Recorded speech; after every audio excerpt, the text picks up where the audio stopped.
അടുത്ത് വരാനുള്ള എളുപ്പ വഴിയാണല്ലേ നമ്മൾ ചിന്തിക്കണേ. എളുപ്പ വഴി അച്ഛന് ഇത്രയും നാളെ മനസ്സിലായിരിക്കണത്, ഒത്തിരി എളുപ്പ വഴികളുണ്ട്. അതിലൊരെണ്ണം നമ്മൾ ഈ ക്ലേശകാലത്ത് കൈവരിക്കണ നിലപാടാണ്. ക്ലേശകാലം എന്ന് പറഞ്ഞാൽ എന്താ? ഇപ്പം നിങ്ങളിവിടുത്തെ സാക്ഷ്യങ്ങൾ കേട്ടില്ലേ? ആ സാക്ഷ്യങ്ങൾ കേൾക്കുമ്പോൾ പരിശുദ്ധാത്മാവ് നമ്മളോട് എന്താ പറയണത്? നിൻ്റെ യോഗ്യതയെ അടിസ്ഥാനപ്പെടുത്തിയല്ല, എൻ്റെ കരുണയെ അടിസ്ഥാനപ്പെടുത്തിയാണ് ഞാൻ നിന്നെ സഹായിക്കണത്.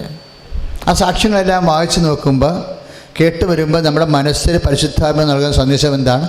നിൻ്റെ യോഗ്യതയെ അടിസ്ഥാനപ്പെടുത്തിയല്ല, എനിക്ക് നിന്നോടുള്ള കരുണയെ അടിസ്ഥാനപ്പെടുത്തിയാണ് നിനക്ക് സ്വസ്ഥതയും സമാധാനവും ലഭിക്കുന്നത്. അത് കുറച്ചുകൂടി എളുപ്പമാണ്. നമുക്ക് ടെൻഷൻ വരണ എന്താ? ഇതെല്ലാം നമ്മുടെ യോഗ്യതയെ അടിസ്ഥാനപ്പെടുത്തി ആയിരിക്കുന്നത് കൊണ്ടാണ് ടെൻഷൻ വരുന്നത്. ഇപ്പോൾ ഒരു മോള്, അവൾ ഉടമ്പടിയെല്ലാം കഴിഞ്ഞു, ഉടമ്പടി പൂർത്തീകരിച്ച് അച്ഛനെ വന്ന് കണ്ടു, മെസ്സേജ് എടുത്തു. അപ്പോൾ മെസ്സേജ് ഒബ്ജക്റ്റീവ് മെസ്സേജ് ആകുന്ന കാരണം വൈറ്റ് ആൻഡ് ബ്ലാക്ക് ആയിട്ട് കൃത്യം യെസ് ഓർ നോ മെസ്സേജ് കിട്ടും. അപ്പം ഞാനത് തുറന്ന് പറഞ്ഞു, മോളെ നീ ആവശ്യമില്ലാതെ ഒത്തിരി ഇതിൻ്റെ അകത്ത് സ്റ്റിക്ക് ഓൺ ചെയ്യരുത്, ഇത് നിനക്ക് ഒന്ന് മാറ്റിപ്പിടിക്കണമായിരിക്കും നല്ലത്. അപ്പോൾ അവൾക്ക് വല്ലാത്ത സങ്കടമായി. എന്താ സങ്കടം? വിദേശത്ത് പോകാൻ പറ്റത്തില്ലല്ലോ, ജോലി കിട്ടത്തില്ലല്ലോ. അപ്പോൾ എനിക്കിങ്ങനെ സോപ്പിട്ട് അഡ്ജസ്റ്റ് ചെയ്യാനൊന്നും പറ്റത്തില്ല. ഇപ്പോൾ നമ്മുടെ മോതിരമൊക്കെ ഊരിപ്പോയി കഴിഞ്ഞാൽ ഫിറ്റാണെങ്കിൽ നമ്മളവിടെ സോപ്പിട്ടിട്ട് എടുത്ത് ഊരി മാറ്റും അല്ലേ?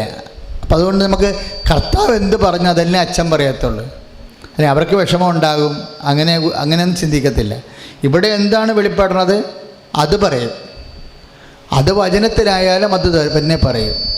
കാരണം വചനം, കർത്താവ് നമ്മളെ ശുശ്രൂഷ ഇരിക്കുന്ന കാരണം ഒരിക്കലും നമ്മൾ ദൈവത്തിൻ്റെ വചനത്തിൽ ആണ് വിശ്വസിച്ച് ജീവിക്കണമെന്നുണ്ടെങ്കിൽ ദൈവം ആ വചനത്തിലൂടെ തന്നെ നമ്മളോട് സംസാരിച്ചു കൊണ്ടിരിക്കും.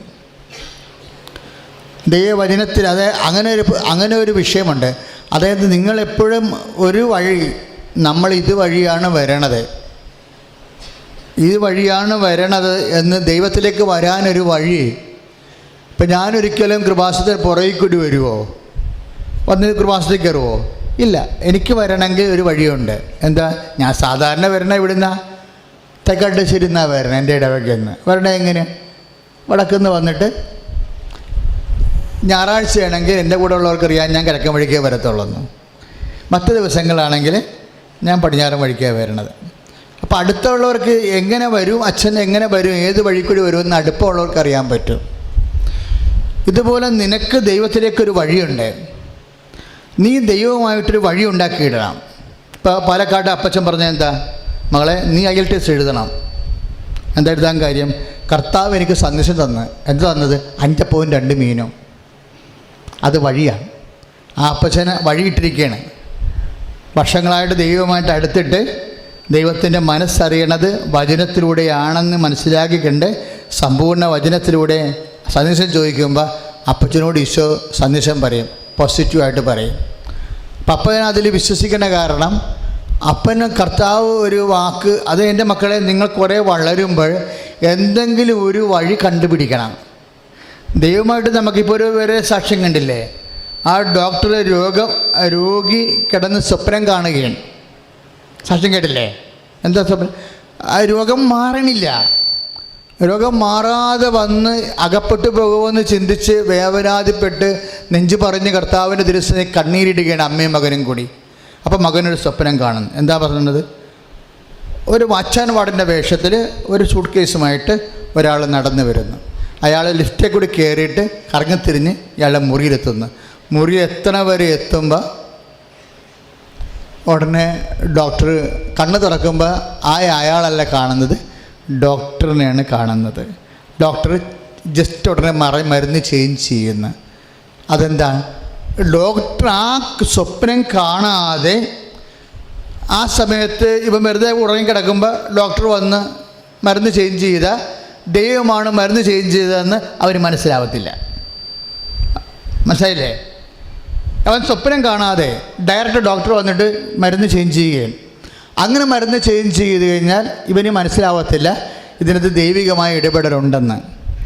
അപ്പോൾ ദൈവികമായ ഇടപെടലാണ്, ഞാനാണ് മകനെ നിൻ്റെ മരുന്ന് ചേഞ്ച് ചെയ്യാൻ പോകുന്നത്, ഇന്ന് വരെ നീ കഴിച്ച മരുന്ന് നിൻ്റെ രോഗത്തിൻ്റെ മരുന്നല്ല, ഞാൻ നിൻ്റെ മരുന്ന് ചേഞ്ച് ചെയ്യാൻ പോവുകയാണ് എന്ന് പറഞ്ഞുകൊണ്ടാണ് ആദ്യം തന്നെ ഗേറ്റിംഗ് വഴി വാച്ചാൻ വാർഡിനെ കാണിക്കുകയാണ് പെട്ടിയുമായിട്ട് വരുന്നത്. ആ വന്ന് സെക്കൻഡ് ഫ്ലോറിലോട്ട് വന്നിട്ട് ലിഫ്റ്റ് കയറിയിട്ട് ഇയാളുടെ മുറിയിലോട്ട് വന്ന് ഇവന് എത്തിയപ്പോൾ തന്നെ ആ സെക്കൻഡ് കണ്ണ് തുറക്കുകയും കാണുന്ന ആരെയും വാച്ചാൻ വാർഡിലെ ഡോക്ടറാണ് കാണുന്നത്. അതിൻ്റെ അർത്ഥം എന്താണ്? ഇതിൽ നിന്ന് നമുക്ക് വായിച്ചെടുക്കാൻ പറ്റുന്ന സത്യം, കർത്താവ് ആ മകൻ്റെ മരുന്ന് ചേഞ്ച് ചെയ്യാൻ പോവുകയാണ്. പെട്ടെന്ന് തീരണ രോഗം സുഖപ്പെടുന്ന മരുന്ന് ഈശോ ചേഞ്ച് ചെയ്യാൻ പോവുകയാണ്. അതിനെന്താണ് ഈശോ ഉപയോഗിച്ചിരിക്കുന്നത്?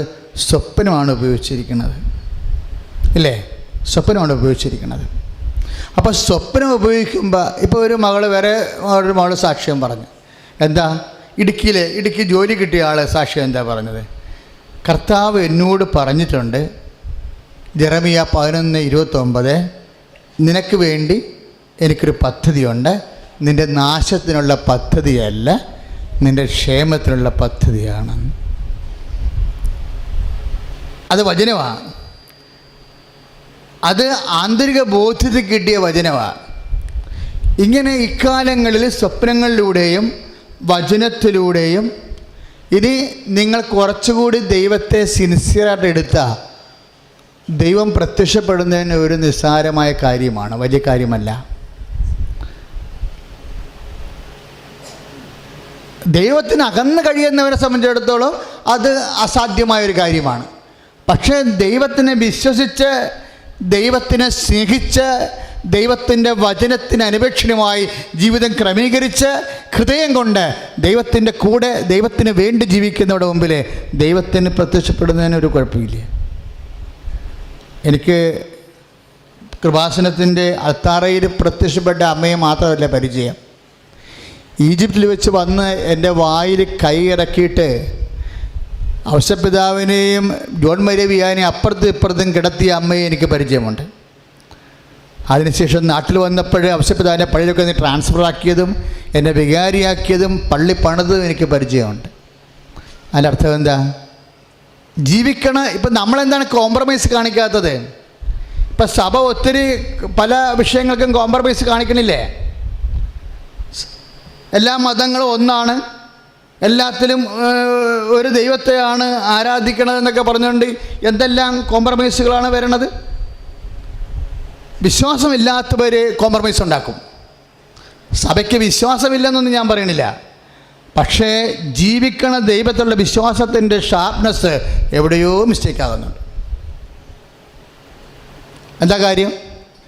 ജീവിക്കണ ദൈവത്തെ നമ്മൾ ഒരിക്കൽ കണ്ടു കഴിഞ്ഞാൽ പിന്നെ നമ്മൾ സ്വപ്നങ്ങളിലും സങ്കല്പങ്ങളിലും വിശ്വസിക്കത്തില്ല, ദൈവത്തിൽ മാത്രമേ വിശ്വസിക്കത്തുള്ളൂ. ആ ദൈവം മനുഷ്യൻ്റെ കണ്ണുനീരൊപ്പുകയും നിത്യത വരെ നമ്മുടെ കൂടെ വരികയും ചെയ്യുന്ന ജീവിക്കണ കർത്താവിന് നൽകിയ, രക്ഷകന് നൽകിയ ദൈവമാണ്. ആ ദൈവത്തിൻ്റെ ഏകരക്ഷകൻ, നമ്മളെന്താ വിശ്വസിക്കണത്? ക്രിസ്തു ഏകരക്ഷകനാണെന്ന. നമ്മൾക്ക് എല്ലാ മതക്കാരോടും മനുഷ്യരോടും മൃഗങ്ങളോടും പ്രകൃതിയോടും നമുക്ക് സ്നേഹമുണ്ട്. പക്ഷേ വിശ്വാസത്തിൽ നമ്മൾ കോംപ്രമൈസ് ചെയ്യത്തില്ല. ലോകത്തോടുള്ള സ്നേഹം, ലോകത്തോടുള്ള മൈത്രി എന്ന് പറയുന്നത് ദൈവത്തോടുള്ള ശത്രുതയാണെന്ന് കർത്താവിൻ്റെ വചനത്തിൽ എഴുതിയിട്ടുണ്ട്. ദൈവത്തിൻ്റെ സ്ഥാനത്ത് വേറെ ആരെ പ്രതിഷ്ഠിച്ചാലും, എന്തിനെ പ്രതിഷ്ഠിച്ചാലും, എന്ത് കോംപ്രമൈസ് ഉണ്ടാക്കിയാലും, എന്ത് അഡ്ജസ്റ്റ്മെൻ്റ് ഉണ്ടാക്കിയാലും സുവിശേഷ വിഹിതമല്ലത്. അതിശക്തമായ വിശ്വാസം മൂർച്ചയുള്ളതാകാൻ, കൃത്യമാകാൻ അതിശക്തമായി സ്തുതിക്കട്ടെ. ഹല്ലേലൂയ.